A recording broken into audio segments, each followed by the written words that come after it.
Do I look like Charo? Yeah, whatever. Okay. I did talk to her ghost through a spirit box. Yeah. Sweet. Books and Brunch with Amber and Hi, Noelle. and welcome to Books and Brunch. I'm Noelle, I'm Amber. and today we are talking about The Women Could Fly by Megan Giddings. This one was my pick. I came across it. I was watching a girl that has a bunch of followers on Instagram, and I was like, oh, why does she have so many followers? And so I was looking, and she interviews authors. She was interviewing Veronica Roth, and they were both talking about this book as a book that they had recently read and liked, and they said that it was kind of dystopian, but with witches. And I was like, that's interesting. Yeah. And then we saw reviews kind of saying it was similar to Margaret Atwood. And I was like, I love Margaret Atwood. So that was why we picked it. Well, it's funny because I was reading a lot of different blogs that were talking about the book. And one of them was talking about it being sci-fi. And this guy like writes on it. He's like, it's witches, so wouldn't it be fantasy? And she had the best rebuttal. I should have like screenshotted and brought it up. She was like, actually, fantasy doesn't dabble in dystopian stuff, and so it's more speculative fiction and sci-fi. She had this like snappy comeback, and I was like, yeah, you tell him. First, we want to talk about the author. And I will go over her first novel, not this novel, but her debut novel was called Lakewood, and she debuted that at the beginning of the pandemic. Nice. So she didn't know what would happen, but it did very, very well. Yeah, people were reading like crazy during the pandemic, right? People were just reading. Yeah. So that first book, Lakewood, was New York Magazine Top 10 of 2020, NPR's Best Book of 2020, Michigan Notable Book of 2021, finalist for 2 NAACP Image Awards, finalist for LA Times Book Prize in the Ray Bradbury Science Fiction, Fantasy, Speculative Fiction category. I would love to get that award. I love Ray Bradbury. That's so huge. Right. And so she is currently, her, day job is an assistant professor at the University of Minnesota. And after she wrote Lakewood, she was talking to her agent, and she said she wanted to write a book about witches. And he told her that if anyone could make it, make witches new again, that she could. And so that was how this book came about. Yeah. And she was doing an interview with Jimmy Fallon, and she talked a little bit more about it. She wanted to write something, she said that it was kind of feminist. Yeah, and witches is cool because there's something that is both other and something that has historically been persecuted. Like, they have been persecuted, and it's also not something like tangible. Like, you can't be like, we hate witches because it's just a fear thing, right? It's the same with race. It's the same with gender. I don't know why I don't like this person, or I'm intimidated by them, and then therefore I hate them. Well, actually, okay, sorry. Actually, witches. In the Bible, it condemns witches. Where? Sorcery, witchcraft. That's crazy because King Solomon practiced sorcery. It just does. And that's why, when Harry Potter came out, I was raised in my grandmother's church, which was my great-grandmother's church. We literally sat where my great-grandmother used to sit, and it was Pentecostal. And when Harry Potter came out, they were so, you don't read Harry Potter because of witchcraft, and it'll sneak into your soul and grab hold of you. Yeah. And so that's the tangible, maybe not. Is that true? It's fear-based, not evidence-based. Right. Yeah. Right. Unless it's the dark arts, and then that would maybe be more evidence-based because it causes bad things to happen. And so I think that was the fear and all of that came from the dark stuff. And then I think wouldn't you say Louisiana and some of those places are kind of known for voodoo and that kind of thing. And so but that was a product of slaves coming over and needing to be empowered and finding a way to have power over their situation. And I know nothing about voodoo other than what I saw on please say American Horror Story. No, the Sookie Stackhouse novels, True Blood. Oh, okay. So on True Blood, right, because they live in Louisiana. In the South. Yeah, and so like that's all I know. But so was it? Did they bring it over? They didn't create it here to have power, right? I mean, it was brought over from like their home, and that was what they practiced and part of their culture and religion. Yeah, like Haiti in particular, like they took their traditional religious practices, and then when they came here, it became a source of power, where they were like, we're in this terrible situation and we're completely powerless, and then they turned to their traditional religion as a source of like creating power. And that's why I think it's the most real. Like, I've read every book on witchcraft. I don't care. I go from Aleister Crowley to like whatever new age witches are writing stuff. I like love it all. I read it all.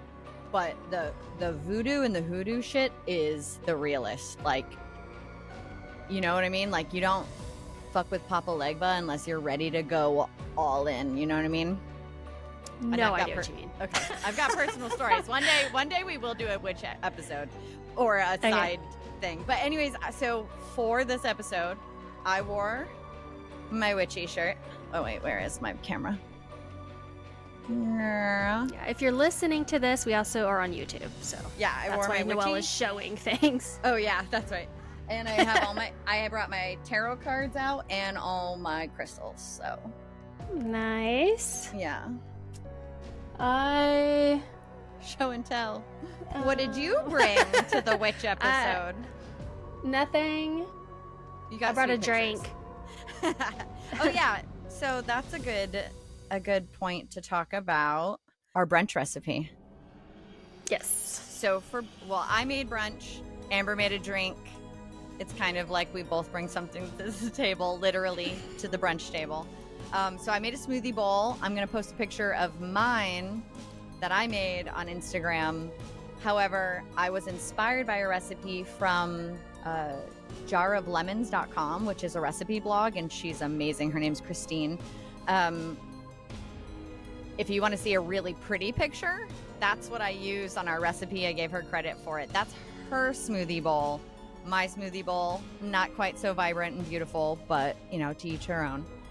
But yeah, so the idea is the purple apples, if you read the book, is a magical fruit. It plays like a pretty important role. It kind of reminds me of the way that, have you seen Pan's Labyrinth?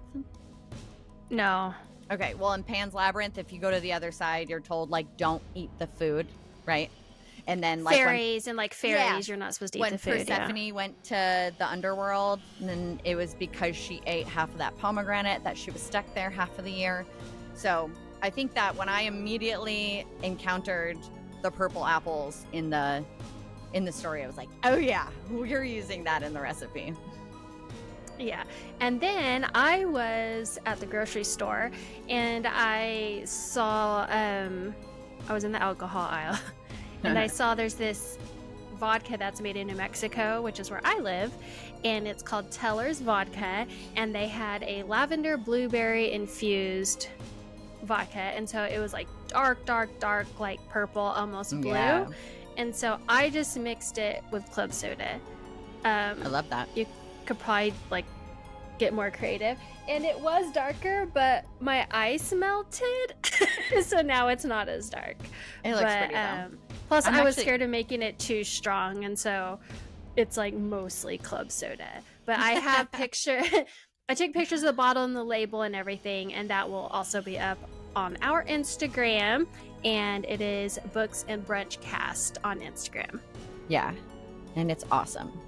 So let's talk about the quick, just broad book synopsis for people who haven't read the book and they're thinking about reading the book. And if they're still listening after all of that, how would you tell someone who hasn't read it, but you want them to read it, about the book? Okay, so they had compared it to Margaret Atwood.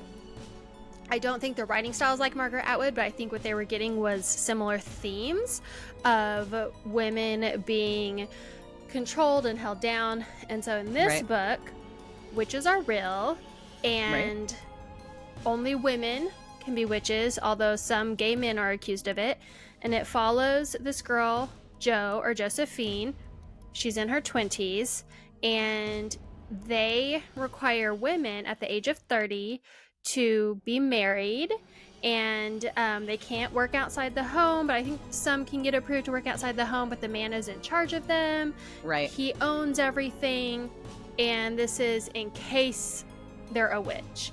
Right. And they still have burnings, and they still do all these things, and they teach them at a young age, if you see anything weird, or thing like turn in your friends, like if you think they're a witch.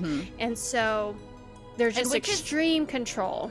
Witches can turn themselves in, right? Like if you, as a kid, say you can become a registered witch, right? Which then you have like these, weekly check-ins, and you're very monitored. You have like essentially a parole officer.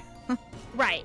And so the book is her reaching, late 20s, and her mother disappeared when she was younger. Her father is very much on the side of the church, and you should be married, and you'd be a good wife and a mother, and they believe that's what women were made for, and they're scared of the power that women can have if they're witches. And so it's her figuring out, Well, her and her father finally decide, after years of not knowing what happened to the mother, to declare her dead, and in doing that, they get her last will and testament. And in that last will and testament, it's basically one last errand that the mom wants Josephine to go on, and it seems silly, but it can only be done every 7 years. And she's 28, and she's at this year where she's like, well, I might as well just do it because this is the year. And then it takes place. That's really where it takes off. Yeah, it takes place in Michigan, and her mother, throughout the book, she changes narration and tells stories her mother told her when she was a child. And so one of the stories her mother told her was that there's an island in Lake Superior, and it appears every 7 years, and it has these purple apples, and so that becomes part of her task. And yes, I don't want to say anymore. Yeah, then everything beyond that is spoilers. But I think what's really cool is when I was reading some interviews with Megan Giddings, she was talking about she really wanted there to be a lot of folklore and this like folk storytelling. And I think she nailed that, like the folklore and the childhood stories that Josephine was told that kind of follow her into her adulthood, I think are really great. Even later on in the book, there are more like folk stories that are told almost like parables, instead of a moment where one character might say to another character, you should do this for this reason. They share with them like a folk story, like a parable, like a teaching experience. It's super interesting, and I love that. Yeah, I really enjoyed those moments, and I also was impressed. I was like, did she find these stories and she's retelling them, or did she come up with all these stories? I think she came up with all of those. They're very creative. Yeah. Nice. They're really creative. And but she's pulling from stuff that exists, right? Like the island in the middle of the lake that is only accessible these times of years by these types of people, and like you have to have an object of some sort that allows you to get there. That's very Arthurian legends, right? Like King Arthur. Oh, like the lady in the lake. Well, Morgan Le Fay, which is King Arthur's half sister, she was half ethereal or fairy or whatever the like other worldly beings were. She's part of that. Weren't they just like sorceresses?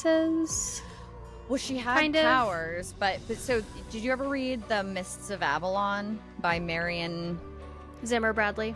Yeah. Yes. That kind of talks about that, right? Like that only, it's kind of like the elves in Lord of the Rings. Like they can only go to this place to live out the rest of their lives that's not on Earth and doesn't abide by Earth laws of reality and aging and whatever, but they can only get there on a magical ship You know what I mean? Like, I feel like, yeah, she was like in that vein of myth. Right. So that's kind of a basic synopsis, I guess. Yes, I think that's great.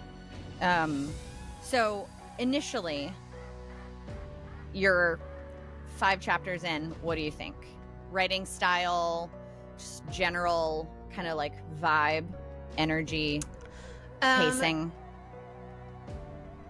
The writing style was different. I would say it was a little disorienting because she goes from present to past, back and forth really fast, like within, this paragraph's present, this paragraph's past, back to present, back to past. And so that was different. And I don't know if I liked it or disliked it, but it was just something I noticed. And I guess if I notice the writing, it pulls me out of the story. Okay. And so there was that, but she was... Can I say really quick about that? So I noticed that too. And I found myself having to be like, okay, this is a memory or this is a flashback.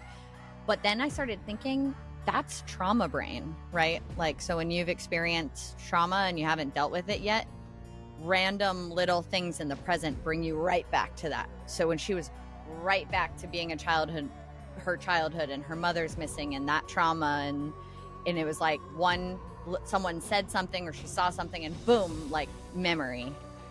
And I'm like, that was a very accurate representation of trauma brain, but it can be disorienting when you're like reading a story. Yeah, if I had known that going in, it may have had a different effect, but I didn't know that. She also had some very creative like metaphors and analogies and descriptions, and there was one that I thought was kind of cool. Are you going to do a reading? Yeah. We need to have a jingle that plays right here that's like story time with Amber, and then like you go into reading. Like reading Rainbow? Yeah. Okay, so this is on page 205. So she says, when magic is restless inside you, you feel like a bright red lollipop dropped on the ground, and ant after ant is moving on top of you, taking tastes of your slick sugar surface. Well, I love that. Yeah, and I was like, that's so... like, you're describing something that's not real.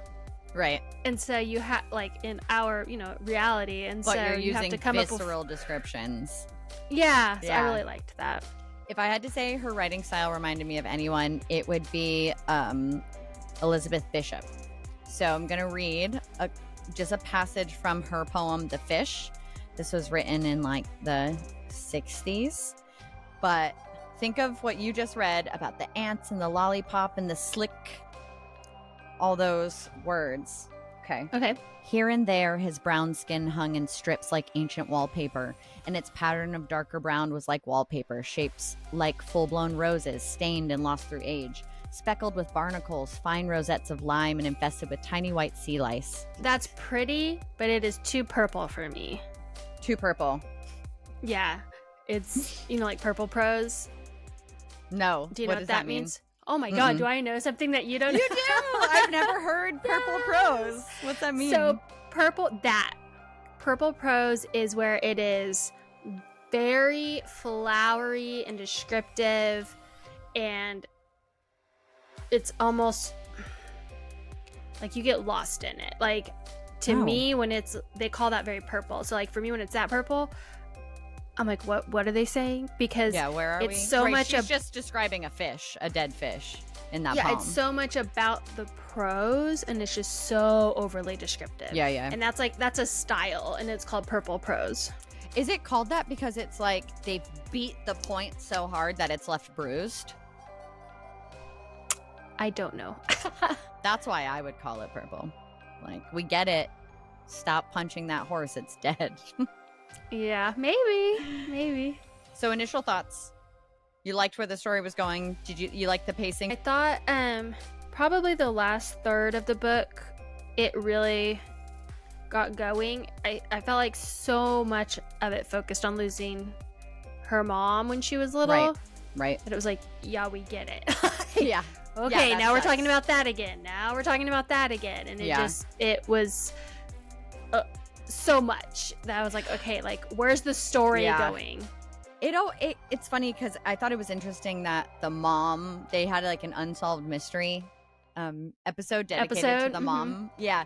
And said she never watched it, right? But then her best friend watched it for her and kind of told her about it.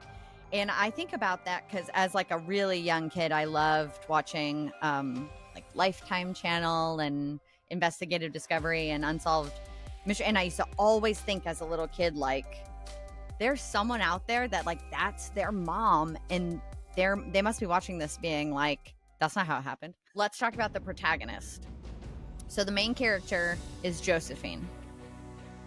And when I think about writing a story and when I think about reading a story, maybe not so much while I'm reading the story, but certainly when I'm like not reading it and I'm thinking about it throughout the day, I'm like, what does this character want? And what's the thing that's in their way from getting what they want, right? Like, because when you're trying to create a story, that's where you should start. So when you think of the main character, Josephine, what is the thing that she really wants? And what's the thing that's standing in her way? And I think that there's probably a lot of things because the bigger picture is that she wants her independence, right? Like she wants to not have the pressure to get married. She wants to be able to like live her life. But I think that the real true core thing, she wants to know what happened to her mom.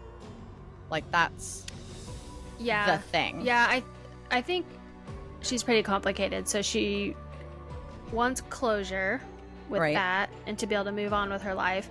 And she says at one point that she wishes she could be normal and just want to get married and want to have kids and want to live the life that society is enforcing on her. Right. And I have to say, I don't think that her dad's a bad person for wanting her to want that, because I think that her dad's not thinking a woman's place is in the kitchen and you need a man to take care of you. I think he's thinking, I don't want you to have a hard life. I don't want you to make life harder than it's supposed to be. I like that. But he also at one point, I don't want to say how it's he towards the goes end about saying it, but is like, I want you in church and I want you to be good. Like he does think that witchcraft is evil and bad. Yeah. And he's like, but I think it's and he's like, not saying she's a witch. He's just saying, I want you in church so that you're never tempted. Like they don't even want women like hanging out together because they feel like, oh, if they hang out together, their witch powers are going to come out. It's true. It's absolutely true. That's why husbands don't like when their wives hang out with me. I don't have many friends whose husbands like love me. They're always like, oh, you're hanging out with Noelle. What are you guys gonna do? Oh, my husband likes you. Aw, Sean, that's really nice of him. Talking about the protagonist, there was something she talks about in here, and you're a little bit younger than me, so you may not remember this, but this was something that I don't remember when JFK was shot, but I know you were there, right? No, I was not there. My mom probably I know, was right? alive. Our parents were probably like 4. Yeah. So it was like kind of one of those aha moments for me, because I did this and I never put 2 and 2 together, but the character, she talks a lot about her past and her childhood, and that's where she gets into this. Did you ever read like the teenage magazines? Yes. Oh my God. Teen Bop. Yes, please. Okay. So I had completely forgot about this, but it says, she says, magazines for teen girls had those sections at the beginning where readers shared their humiliations. Yep. It was supposed to feel like a sterile slumber party, one where no one got mad, where no older brothers acted weird, and where you could go home by just shutting the magazine and dropping it in the recycle bin. The humiliations were always a surprise menstruation that someone noticed, a dropped tampon in front of a crush, an unruly bra strap, someone seeing boobs through an open window, a well towel when bending over while doing a presentation in government class, a voluminous fart when the skull sex hunk was lingering. Everything was meant to reinforce having a typically cis female body was a mortification that must be endured until you were old enough that your body was an aged mush, helped into baths, and rolled over in beds. And then it was only about the embarrassment of being alive. That was None of good. those magazines pointed toward what I knew of mortification. My brain and how ugly it was linked directly to my mouth that let ugly stuff slip out from it, and how those ugly things were then permanently in my brain for me to consider when I was restless at 2:30 a.m. And so I started thinking about that, and I thought about, like, if you didn't, like, these teenage magazines, on the very first page, it was embarrassment stories, and it was supposedly readers sent in their most embarrassing story, and it was all stuff like that. Like, I started my period in class, and it was just like, for a teenage girl, mortifying stuff that you would not want to happen to you. Yeah, and we've all done it. And that stuff, yeah, and that stuff though, like, I mean, it was a section for this is all mortifying. So I mean, this is embarrassing things. People know you get meant your to period. mortify you. Right. Yeah, and so as a teen girl, like, it puts it in your brain, and you dwell on these things, and they made it worse than it actually was because it was, you know, like clickbait, but magazines. And I thought about that. I'm like, yeah, it was like everything about being a teenager, being female, and not having these perfect moments, you know, like things that actually just happen are horrible, embarrassing moments that are traumatizing for the rest of your life. And they put it to you that way. Yeah. And so you believe it because you're, you know, 15. And I never thought about it that way, but how they turned being female into providing embarrassing moments. Right. Because like, guys are allowed to fart all the time in front of each other, in front of, you know, just but I mean, like, it was specific things that had to do it with bodily puberty functions. Right. Yeah. But like the female puberty, because that's what the teenage girls are going through. So it's already, you know, like, can be a stressful time or whatever, but they were like pointing it out, like, these are embarrassing moments, these are traumatizing moments, like, when you hate if this happened to you. And it just like compounded all the things, and it was all had to do with the female body. And I never thought about what that does to, like, your brain, that you need to hide all that stuff, and you need to, you know, like, I remember a guy one time found like a tampon in my car, and I was mortified, you know, because like you'd read these stories, and I'm just like, they put it to us that way, and they made it something horrible. And so whenever I was reading that, I was just like, because I haven't looked at those magazines or read those or even thought about them since since Jonathan Taylor Thomas, probably. Right. And so it just took me back, and how me and my friends would read them and be like, oh my God, how horrible would that be? And now you're like, and then you become an adult. Yeah, and now you become an adult, and that stuff happens, and it's like you have to learn to have a different perspective, or else you can't walk through life, because it's just part of it. That's a really good thing to pick up on, is on your part and on Megan Giddings' part, that sort of like, are we ashamed of our natural womanness from like before we even are aware of why we're feeling shame or mortification? Right. It's put in us, and then it's that whole making you feel less than, or that you have struggles that are embarrassing because you're female. Right. So one thing I wanted to talk about a little bit about, since we're still talking about the protagonist, Josephine, and I was kind of thinking about the thing that she really wants is she wanted to have a relationship with her mother. She felt like that was taken from her. And she wants to know what happened to her mother. She wants that closure. But I think more than anything, she wanted some kind of relationship with her mother that she didn't get to have, especially as she got older and she was figuring out her sexuality, figuring out her identity, living in Michigan as like a black female, navigating what it means to, especially because like her best friend's white. So even though they make fun of white people together, at the end of the day, they're not the same, have the same perspective. So she's a little isolated, and it would probably been really nice to have her mom there. And so I think to myself, well, what's the thing that's standing in the way between her and getting what she wants? And at first, and I love when like things change, like complications change over the course of a book. At first you're thinking, well, the thing standing in her way is kind of like closure. And then as you move on, you realize it's actually not seeing her mother as a person just like herself. And so I started thinking about that, and we'll get into that when we get to spoilers. But I was reading an interview with Megan Giddings, and she said, I mean, I'm paraphrasing, but she said something along the lines of like, even as adults, it's a complicated relationship we will always have with our mother as females, because we want them to be a certain way and we expect certain things from them as a mother. And then we realize that they're flawed and they're humans just like us, and they want the same things, or they want different things, but they want things that are incompatible with the things that we want from them. And I was literally like, fuck, yes, that's so true.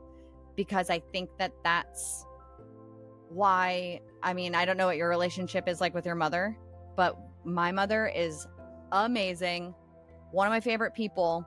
But when I'm with her for more than 5 days, I can tell that we are disappointed with each other. I don't know, you know, because we're mother and daughter, but we're also just like adult women that maybe wouldn't be friends in the regular world, and we want different things, and we have expectations of each other that neither of us can live up to, right? Like, I want this from my mother and she wants this from me as a daughter, and neither of us, we're not those people.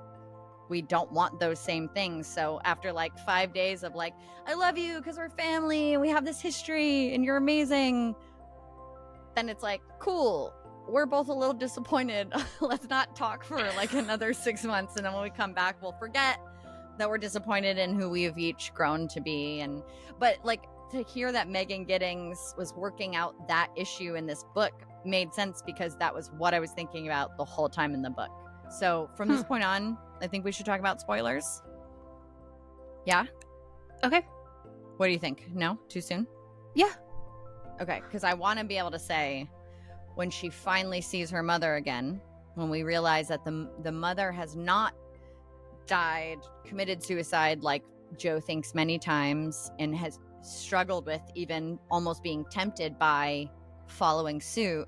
She finds her mother and she realizes like, oh my God, you fucking left us to live on this magical island with a bunch of witches, live in your fucking life, and we had to pick up the pieces. Fuck you. And the mom doesn't apologize. And it's like, if this book was written from the perspective of the mother and she was the protagonist, we'd be like, right on, she got out, she did her, she found her joy.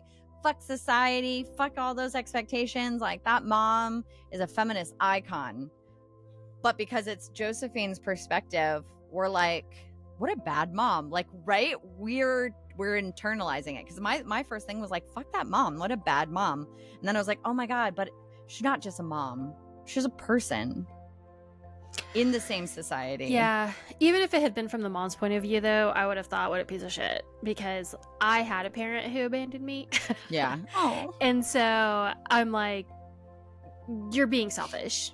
Yeah. And especially because she gave the reasons of like, you know, it's safer for you here and you need to stay here. And it's like, so you felt like it was unsafe for her there. And you left your And you child. left her there. Yeah. And you left her with a man, and you knew how he believed. Yeah. And you knew that she was biracial, living with a white father, and all the reasons you want her to stay, like,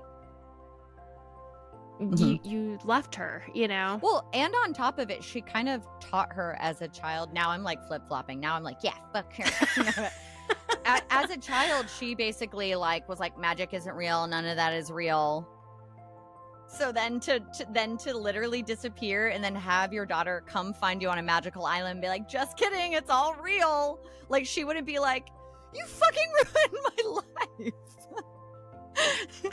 Yeah, and all I could think was because her friend Angie, she had went with her to the boat to go to the island, right? And Angie wanted to come. Yeah.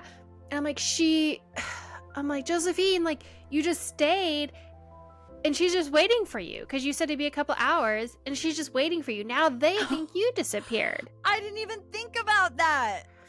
Yeah, I'm like, you are doing the same thing to all of them that was done to you, because she stayed for a while. Yeah. And the whole time Yeah. I'm like, she made up for it in the end. She went back, but the whole time she was there, it's like, you're doing the exact same thing to your dad and your friends that was done to you. And you know that they don't know where you went and they don't know what happened to you. Right. And you're just like chilling on this island. And I get why, and I get like, all the reasons that she was there, but I was just like, she didn't want to mention like, oh, Angie's waiting for me and I just didn't Right. come back. It sounds like she doesn't care about Angie. Yeah. She's in love with her, but she doesn't care. It's complicated. It's a complicated relationship. Mm-hmm. I felt It's really not though. What was the name she had for the guy she was hooking up with? Party City. Party City. Love that, first of all. Yeah. I wish I wasn't married so that the next guy I was with, I could just name him after some chain store, like call him Petco. Just do it to your husband. I love that so much. But he was a nice guy. But how weird is that to be like, you're hooking up with someone, you probably would never marry them, but you're 28 and they're like, hey, life's gonna get really hard for you, I'll marry you. And you're like, is this a pity marriage? I don't want that. Yeah, and it reminded me of it because, she was like, I'm happy and I care about him and he has all these great qualities and I love him, but how genuine is it because I need him?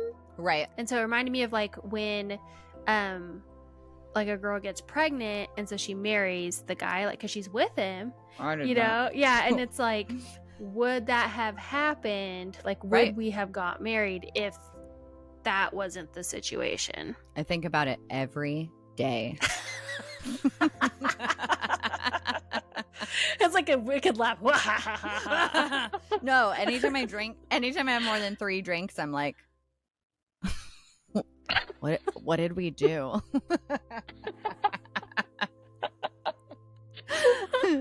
Was it like 12 years later? Right. Okay, so I want to just pivot here and read some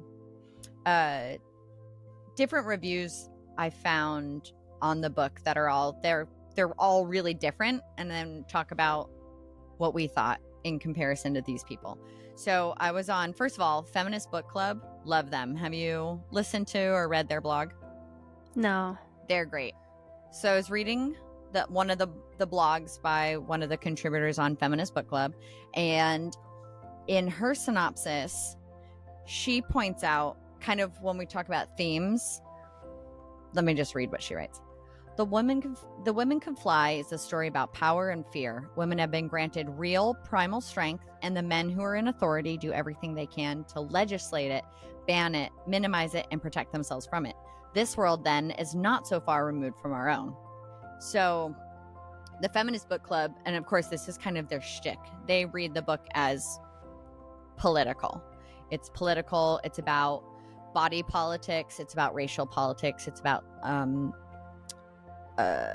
legislating sexuality, and like totally. But then I was also reading some Megan Giddings interview where she's like, I want to talk about all of these things, but I don't want to make it purely about all of these things, which is why she kind of went the witchcraft route, which I thought was awesome, because then kind of like she talks about on Jimmy Fallon, then she's not just ranting, it's actually a story. And I think we learn better from stories, which is why parables are such an effective way to teach lessons, right? All right, so there's a blog called Every Book a Doorway, and they wrote this. I can already predict that this book will not be everyone's cup of tea. Some people are going to accuse it of being too social justice-y, to which I say, fuck off. I'm not going to pretend I know what being Black is like, but Joe's feelings and experiences on being a woman, or perceived as one in my case, and queer, they're absolutely on point. This book does not preach, and it does not whine. It's just honest about what it's like to live in a society that still won't accept these things as normal, meaning being bisexual or being queer in any sense of the word, being a woman, and being non-white, essentially. things that are not accepted as normal, that society's suspicious of them, the confusion, the contradictions, the anger, the fear, the worry, the joy, all of it is just true. And I do feel like that's one thing when reading a book, sometimes I can especially get into a mindset of seeing the politics and being turned off by it, because I typically don't want to read about politics or the real world, or it's an escape from the real world. Yes, but I do think in this sense it was an experience. Like Josephine to me felt like a real person. Her mother to me felt like a real person. So regardless of how I feel about the story or the writing, those characters felt really real. They felt true in their identities, because I think sometimes you can read a book and you're like the protagonist, you're like, I just don't buy that this person has ever been in this situation. Like I don't buy that this is an authentic experience. This person doesn't feel real. But so that's when I look at writing, whether I like the story or not, like, are these characters, do they feel real? Do I feel like I'm sympathizing with or relating to, or just listening to what they say? And like, absolutely a resounding yes in this book. I do, however, criticism. There is a blog called Wishfully Reading, and they brought up a point of something that I had issues with in the book, and it's really just about unanswered questions and maybe some plot holes. And this is from the halfway point on, is where this writer of the blog starts to have issues. When we reach the halfway point, the story offers us insight into a community that is very different from the one Joe grew up in. And once again, I found myself having questions, and the answers we do get don't entirely satisfy them. The narrator suggests that they've been undetected due to magic, but I didn't quite buy that. It seems weird that they would not reach out to more people. Joe's motivation in the latter half of the novel were not entirely believable, and the ending felt a little rushed. Still, despite my issues with the world building, one too many holes and inconsistencies, and a plot which was slow, fast, and had a few situations that clearly just exist to further the plot, even when they're not entirely convincing, I love the author's writing style, the parallelism between Joe's world and our world, etc., etc. She really loved the aesthetics and the friendship between Joe and Angie. I agree with all of that. I love the characters. I love the symbolism, the parallelism between our worlds. I love the writing style. I do love purple prose. Shoot me.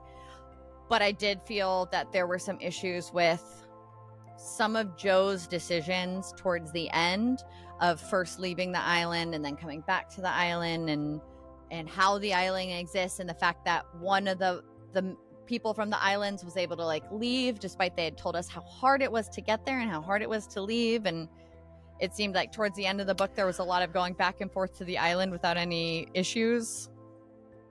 Well, they said, okay, so I don't think this book is purple prose. The poem you read, I think, was purple prose. Okay, got it. I understood why sorry. Your I don't know why I face. said that. Your face is purple prose. I understood why she left the island, because she didn't want to do to everybody what her mother had done to her. Right. I understood why she went back, because she saw the opportunity to help other people like her. So you had all the ones on the island. They've navigated this magic. They've learned about it, but they're not using it to help anybody. Right. They're doing their thing. And so she saw a way, like, hey, we have power. Like, we just got to get creative with it, and we can help people. And so I got that. I thought the end was a little bit rushed. It didn't say, there was no closure with her and Preston. Right. Did she talk to him anymore?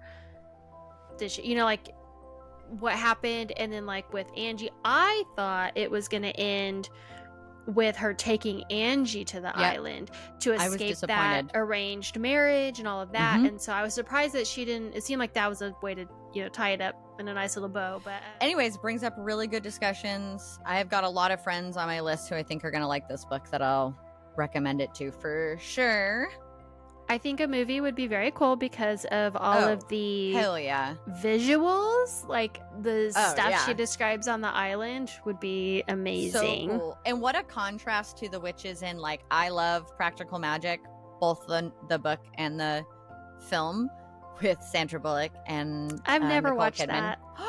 Watch it tonight, dude. Watch it tonight. It's so good. But I think it would be really cool to contrast the different types of witchdom, of witchiness. I think this the folklore and the island and like the kind of like the blood rain with the beaks and the feathers and the guts, like there's like this grittiness in this book that I think would make such a good fucking film. Okay, so I wanted to add this in. If you could have dinner with the author, you could sit down and chat about anything, would you want to ask them about their method, their inspiration, their life experiences, or the book? You get one question. What would it be? With Megan Giddings? No, Alice Walker. Yeah, no, Alice Giddings. Yes, Megan Giddings. I would ask her if I could be on the set when they make a movie. You're like, can I play, what's the friend's No, name? no, I want Angie? to watch. Can I be No, Angie? Yeah, because I look 28. No, I would. You I would totally do. Yeah, I would want to watch the filming. I would want to play the girl at the party that she meets who reads her palm. I think I could do justice to that role. I think you're right. Yeah, so hit me up, Megan, if you made it this far in our podcast. She stopped listening when I said I lived in Mississippi. She clicked it off. She's like, I would ask her why she has Twitter but not Instagram. I'd ask her if I could be in her creative writing class. Okay. Final thoughts. First of all, if you're not already following us on Instagram, we're at Books and Brunch Cast. And we're also on YouTube at Books and Brunch Cast. On our Instagram, we have our link tree. And so it has the links to the Apple, Spotify, YouTube, all of them. Yeah. And if you like our episodes, leave us a review. Leave us, 5 stars. If you're not going to leave 5 stars, don't leave a review because it fucks with me really bad. If you were the person on the Apple podcast that left a 3-star review, like, write me a message. How can I make it better? No, I'm just kidding. It was me. You bitch. No, give us feedback. We want to make it better. And then let's talk about our next book. Yeah. The God of Endings. And we've already spoken to the author. Noelle, she's very cool. Crapped her pants. I did. She wrote on our posts about like the upcoming books. She seems super cool. We're really stoked for this book. It's huge, so it's definitely gonna be a 2-parter. So I know you don't like to read the back of the book, but you should for this one because there's gonna be a lot of jumps in time. This is gonna be kind of a House of Leaves experience, I think. At least that's what it was compared to that I was stoked about. And so is that the what only reason you picked this book? No. No. Let me just read you this. This book asks the most fundamental question. Is life in this world a gift or a curse? Oh. So it's considered fantasy, historical fiction, horror. I'm seeing on Goodreads it has the tag vampires, so I don't know. What are we doing? I don't know. I'm working on a vampire book right now. I fucking know. I know. This is gonna be great. I'm excited. And then we'll do Margaret Atwood's The Handmaid's Tale after that. And I don't think I have a plan for after that. So we'll just take it one book at a time. Sounds good. Yeah, I think that's it. Thank you for watching. If you made it this far, I hope you enjoyed your smoothie bowl and or stiff beverage and our discussion of The Women Could Fly.